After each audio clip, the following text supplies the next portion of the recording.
दोस्तों, आपने खून के बदले खून की कहानी बहुत सुनी होगी, मगर आज जो मैं आपको बदले की कहानी सुनाने वाला हूँ, ऐसी बदले की कहानी आपने ना तो कभी सुनी होगी और ना ही कभी देखी होगी।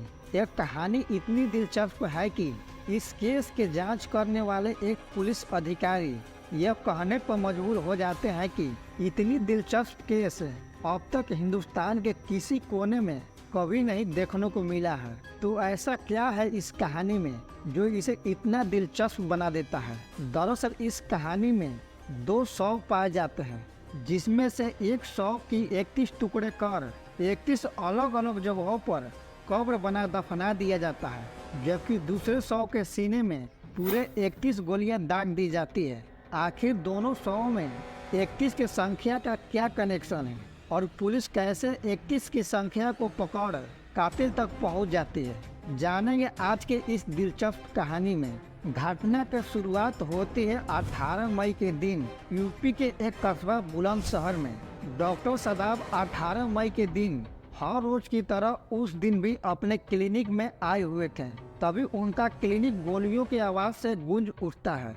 दरअसल उस दिन कुछ अनजान लोगों के द्वारा डॉक्टर सदाब के सीने में पूरे 31 गोलियां दागकर उनकी हत्या कर दी जाती है। इस हत्या में शामिल लोग सबसे पहले स्कूटी से डॉक्टर साहब के क्लिनिक पहुंचते हैं। इन्हें देखकर पहली नजर में सबको यही लगता है कि ये लोग भी डॉक्टर साहब से इलाज कराने के लिए क्लिनिक में आए हुए हैं, लेकिन कुछ ही पलों के बाद मामला खौफनाक हो जाता है। वे लोग डॉक्टर सदाब पर ताबड़तोड़ गोलियों की बौछार कर देते हैं, जिससे गोली लगने के कारण डॉक्टर सदाब के मौके पर ही मृत्यु हो जाती है। और जैसे ही इस हत्याकांड की खबर पूरे बुलंदशहर में फैलती है तो लोगों के बीच हड़कंप मच जाता है। बुलंदशहर के लोगों को विश्वास नहीं हो रहा था कि डॉक्टर सदाब जैसे भोले भाले व्यक्ति का कोई हत्या कैसे कर सकता है। यह मामला देखने में बुलंदशहर के निवासियों के लिए अपने आप में एक अजूबा केस था और खबर के फैलते ही बुलंदशहर की पुलिस भी मौका या वारदात पर पहुंचकर अपनी शुरुआती जांच शुरू कर देती है। पुलिस को भी यही बात परेशान कर रही थी कि आखिरकार डॉक्टर सदाब जैसे भले व्यक्ति की हत्या के पीछे की वजह क्या हो सकता है, और जब किसी व्यक्ति के 1-2 गोली मारने से मृत्यु हो सकती है तो पूरे 31 गोली मारने की पीछे की वजह क्या हो सकती है। पहले तो पुलिस को लगता है कि कहीं न कहीं डॉक्टर सदाब के हत्या के पीछे की वजह कोई पुरानी रंजिश रही होगी, क्योंकि किसी व्यक्ति के सीने में इतनी गोलियां तभी मारा जा सकता है या तो उस व्यक्ति का मरने वाले व्यक्ति से कोई पुरानी दुश्मनी रही होगी या वो व्यक्ति उससे बहुत ज्यादा नफरत करता होगा।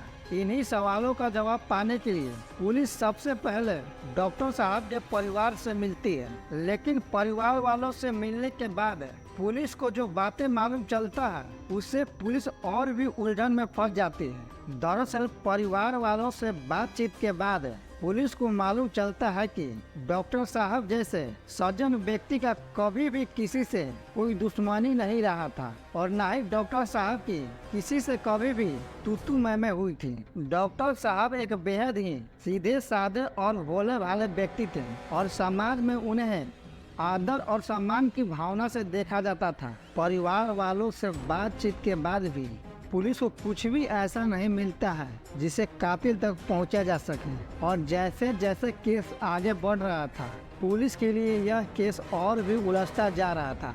पुलिस अपने लाख कोशिशों के बावजूद भी डॉक्टर साहब की हत्या के पीछे की वजह नहीं ढूंढ पा रही थी, इसलिए थक हार के पुलिस अब इस केस को नए एंगल से जांच करने की फैसला करती है। और इसी कड़ी में पुलिस बुलंदशहर के पुराने क्राइम के फाइलों को फिर से देखने की फैसला करती है। बहरहाल पुलिस सभी पुरानी फाइलों को देख रही थी, तभी पुलिस की नज़र एक ऐसी फाइल पर पड़ती है जिसे देखते ही पुलिस के सांसें रुक जाती है और नज़रें वहीं की वहीं गड़ी रहती है। दरअसल इन फाइलों को देखने पर पुलिस को कुछ ऐसा मालूम चलता है जो पुलिस को बहुत हैरान कर देने वाला था, और इन्हीं पुराने फाइलों को और डिटेल से जांच करने पर पुलिस को इन दोनों मर्डर केसों में एक अजीब समानता दिखाई देती है। फाइल में जिस व्यक्ति के हत्या का नाम दर्ज किया गया था उस व्यक्ति का नाम इरफान था, और इरफान वो उत्तर प्रदेश का हापुड़ का रहने वाला था, जिसकी 18 मार्च के दिन कुछ अनजान व्यक्तियों द्वारा हत्या कर दी गई थी।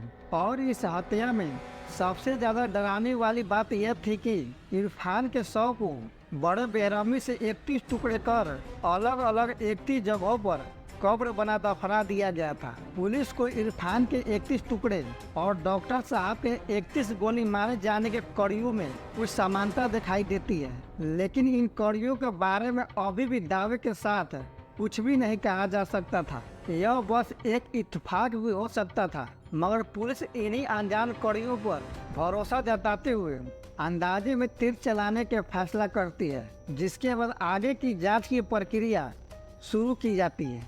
जिसके बाद पुलिस को आगे के छानबीन के दौरान एक ऐसे व्यक्ति के बारे में मालूम चलता है जिसका नाम रागिब था। रागिब पर इरफान की बड़ी बेरहमी से हत्या और उसके शव पे 31 टुकड़े करने का आरोप था, जिसकी सजा वो डासना जेल में रहकर काट रहा था।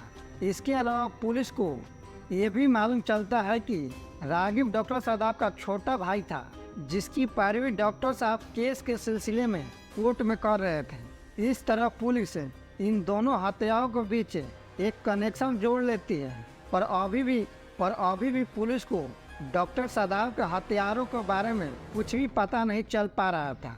डॉक्टर साहब के हत्यारों का पता लगाने के लिए पुलिस अपनी जांच को और तेज कर देती है, जिसके बाद पुलिस डॉक्टर साहब के हत्या में शामिल एक व्यक्ति को पकड़ती है, जो उसी इरफान का साला था जिसकी 100 को 31 टुकड़े किए गए थे।